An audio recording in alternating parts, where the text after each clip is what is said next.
আসসালামু আলাইকুম। হাই বন্ধুরা, কেমন আছেন আপনারা সবাই? আশা করি ভালো আছেন, সুস্থ আছেন। হোক আমি আমার পরিবারকে নিয়ে ভালো আছি, সুস্থ আছি। সকালে 8টা থেকে আজকে শুরু করলাম আমার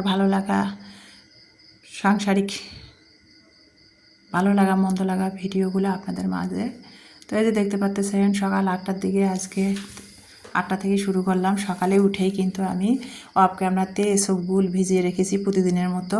ভিজিয়ে রেখে তারপরে কিন্তু ডিম, আমরা যেহেতু 3টা ডিম ধুয়ে সিদ্ধ দিয়ে দিলাম ম্যাজিক চুলাতে। আর গত রাতে না, গত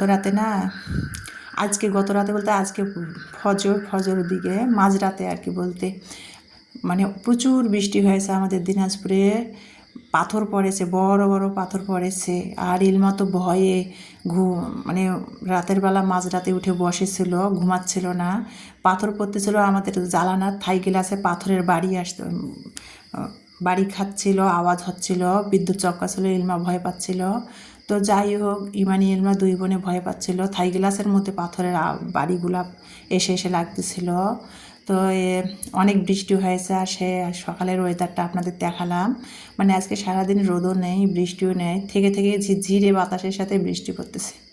তো যাই হোক, দেখতে পাচ্ছেন সকালবেলা কিন্তু আমি ওই যে অফ ক্যামেরাতে এসব সয়া সস ভিজিয়ে দিয়ে তারপরে কিন্তু আমি ডিম 3টা সিদ্ধ দিয়ে তারপরে কিন্তু একটু সুজি রান্না করতেছিলাম।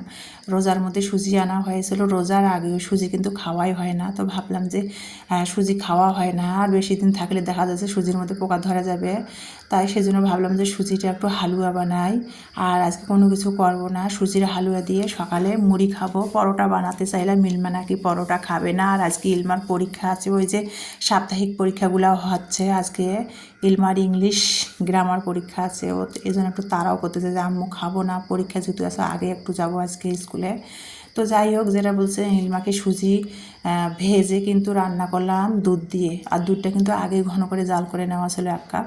সেটা দিয়ে কিন্তু স্বাদ মতো চিনি দিয়ে, দারচিনি, সাদা এলাচি, তেজপাতা দিয়ে সুজিটা কীভাবে রান্না করলাম সেটাও দেখতে পেয়েছে। ইলমাকে দিলাম ডিম সিদ্ধ করে, ইলমাকে ছেলে দিলাম। মতো কোনো কিছু ইদানিং খেতেই চায় না, জানি কেন জানি ইলমাটা।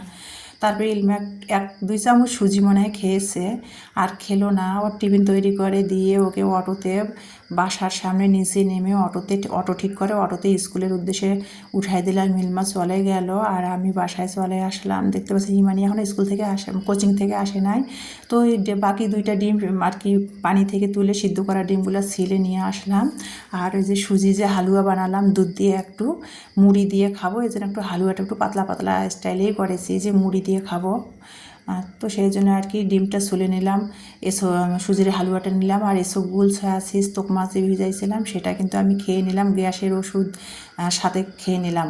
তো কি বলবো, আজকে রোজ সোমবার। আমি এটা আমার 5 বছর ধরে আমার একটা আলাদা করে একটা আমার ছিল যে সারা বছর যতদিন বাঁচবো প্রতি সোমবার বৃহস্পতিবার করে রোজা করব। কিন্তু আজকে রোজ সোমবার রোজাটা আজকে থাকতে পারলাম না। এজন্য আমি এই যে, আপনারা তো সবাই কম বেশি আমার পরিবারের সাথে যারা আছেন তারা শুনতেছেন আমার অসুস্থতা কথা, মেরুদণ্ড সমস্যা, মেরুদণ্ডর ব্যথায় আমি নিঃশ্বাস নিতে পারি না। তো যাই হোক, অনেক কিছুই করতেছি, মেডিসিন খাচ্ছি, তাও ব্যথাটা কমতেছে না। আমার ভাই বলতেছিল যে গ্যাস নিয়েও অনেক সময় এটা হয়, তো গ্যাসের ওষুধ খেতে বলছে। আর গ্যাসের সমস্যাটা ইদানিং খুবই দেখা দিচ্ছে, সেই জন্য গ্যাসের ওষুধ খেতে হবে, ব্যথার মেডিসিন খেতে হবে এই জন্য। আর আমি আজকে সোমবার হলেও রোজা থাকলাম না। সকালবেলা উঠে কিন্তু দেখেন আমি গ্যাসের ওষুধ খেয়ে নিলাম, এসবগুলো তোকমা সয়া সস খেয়ে নিলাম।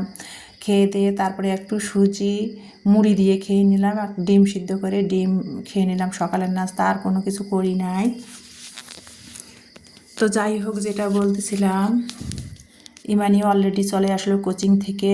ইমানিও কিন্তু খেয়ে নিল, ডিম ছিলে দিলাম, ও কিন্তু এসবগুল ওর গ্লাসের গুলে রেখেছিলাম, ভিজায় রেখেছিলাম, ও খেয়ে নিল। খেয়ে দিয়ে তারপরে কিন্তু এই যে দেখতে পাচ্ছেন, আর এখন বাজে 11:30 আনুমানিক। 11:30টায় ঘর থেকে বের হয়েছি, 11:30টায়।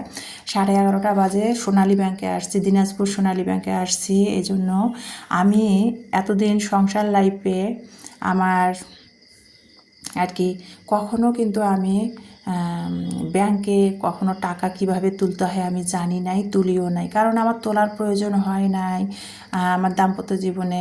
কারণ আমার হাজব্যান্ডে সব সময় ব্যাংক থেকে টাকা তুলতো, ব্যাংক অ্যাকাউন্ট সব আমার নামে হলেও কিন্তু আমি কখনো তুলতাম না। আমি সব সময় চেক বইয়ে সিগনেচার করে দিতাম। আমার হাজব্যান্ড সব সময় ইলমার বাবা আর কি টাকা তুলতো ব্যাংক থেকে।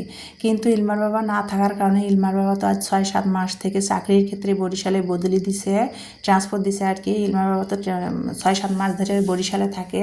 তো এতদিন ইলমার বাবা প্রতি মাসে মাসে আসতো, এসে কিন্তু আমাদের মাসকাবাড়ি যে বাজারগুলো করে দিত আর আমার হাত খরচা টাকা দেওয়া যেত আর কি, মানে যা লাগে আর কি। তো এখন আর কি আর মাঝে মধ্যে যখন একান্তই টাকা থাকতো না, আমার বিকাশে পাঠাই দিত। তো ইলমার বাবা এ মাসে আসবে না বলে দিয়েছে। এ মাসে যদি আসে 4-5 তারিখে ইলমার বাবা ঢাকায় মিটিং আছে ঢাকা হেড অফিসে আসবে। তো বরিশাল থেকে ঢাকা আসতে কিন্তু 2.5 থেকে 3 ঘন্টা লাগে। আর ঢাকা থেকে দিনাজপুর আসতে কিন্তু 5-5.5 থেকে 6 ঘন্টার মতো লাগে।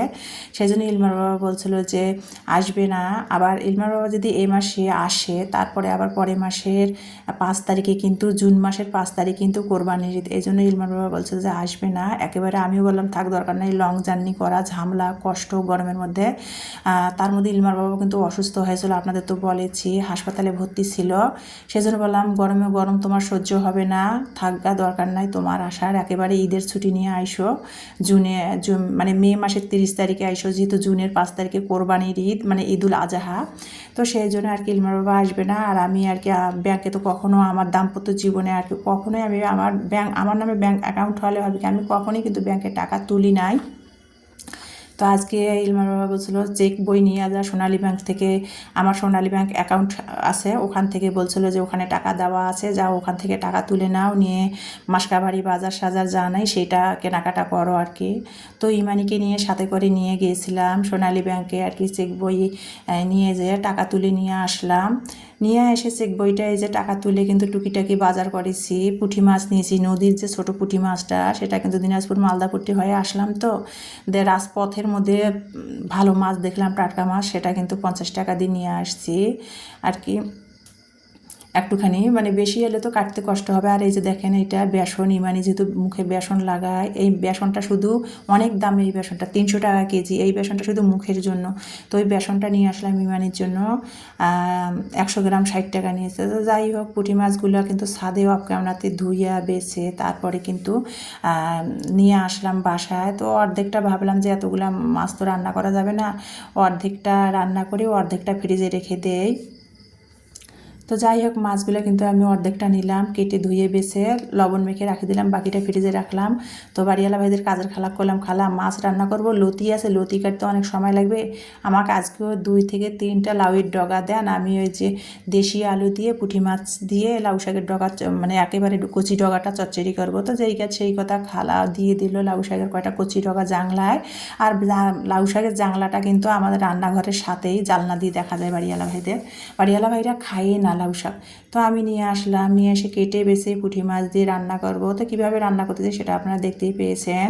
পুঁটি মাছ দিয়ে লাউ শাকের ডগা আর কি ভালো করে কেটে ধুয়ে নিলাম। আর দেশি যে গোল আলুটা, সেটা কিন্তু কুচি করে নিয়েছি, কাঁচামরিচ, পেঁয়াজ, রসুন বাটা, হাতে তৈরি করা আমার জিরা ধনিয়ার গুঁড়া, হলুদ গুঁড়া, স্বাদ মতো লবণ দিয়ে, এই যে সরিষার তেল দিয়ে এভাবে হাতে যদি মাখিয়ে ছোটো মাছের তরকারি রান্না করেন, তাহলে তো সরিষার তেল দিয়ে যদি মাখিয়ে রান্না করেন, ঝাঁঝালো একটা সরিষার ঘ্রাণ আসে। আর আমি তো সবসময় মেল থেকে একবারে খাঁটি সরিষার তেলটাই কিনি। এই যে হাত দিয়ে যে মাছটা মাখায়, আমি রান্না করার জন্য মেখে নিচ্ছিলাম হাতের সাহায্যে, আলতুভাবে, বেশি করে না।